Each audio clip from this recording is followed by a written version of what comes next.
எப்படியோ ஒரு வருஷத்தை திட்டையும் அடியையும் எல்லாத்தையுமே வாங்கி கடைசி ஜாலியாக நிற்கிறீங்க. இதுக்கு பின்னாடி உங்களோட ஜாலி பின்னாடி எத்தனை பேர்த்தோட கஷ்டப்பாடு இருக்குதுன்னு நீங்கள் தெரிஞ்சிருக்க மாட்டீங்க இல்லையா? இந்த 10ஆம் கிளாஸ் உங்களுக்கு இங்கே கொண்டு வந்து உட்கார வைக்கிறதுக்கு 1ஆம் கிளாஸ்லேருந்து 10ஆம் கிளாஸ் வரை இருக்கிற அத்தனை டீச்சர்ஸும் ஏன் ஆஃபீஸில் இருக்கிற அத்தனை பேரும் உங்களுக்காக கஷ்டப்பட்டுருக்காங்க. அது இப்போ உங்களுக்கு தெரியாது. நீங்கள் மார்க் ஷீட்டெல்லாம் வாங்கி வெளியே போவீங்க இல்லையா? அப்போ தெரியும். இதை விட ஒரு ப்ளஸ் பாயிண்ட் இங்கே நான் சொல்கிறேன். நீங்கள் இப்போ வீட்டில் எப்படி இருக்கிறீங்களோ அதே உணர்வில் தான் நீங்கள் இந்த ஸ்கூலில் இருக்கீங்க. தயவு செய்து இதே சூழ்நிலை எல்லா ஸ்கூல்லையும் கிடைக்கும்னு எதிர்பார்த்து போயிடாதீங்க.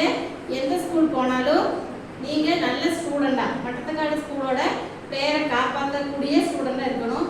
நீங்கள் 26 பேர் 26 குடும்பங்களுடைய நம்பிக்கையும் அதே மாதிரி மட்டத்துக்காடு ஸ்கூலோட நம்பிக்கையுமா இருக்கிறீங்க. அதே மாதிரி நல்லா படிக்கணும். இப்போ 2012 தான் இந்த ஸ்கூலில் 9 பேர் ஃபஸ்ட் எழுதினாங்க. அந்த 9 பேரில் ஒருத்தர் கூட நீ ஹையர் ஸ்டடீஸ் போகவே இல்லை.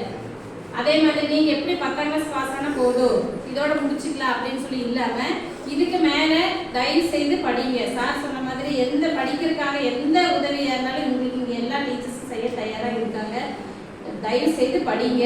நல்ல உங்கள் வாழ்க்கையில் எல்லா நலமும் வளமும் கிடைக்க இறைவனை வேண்டிக் கொள்கிறேன். நன்றி.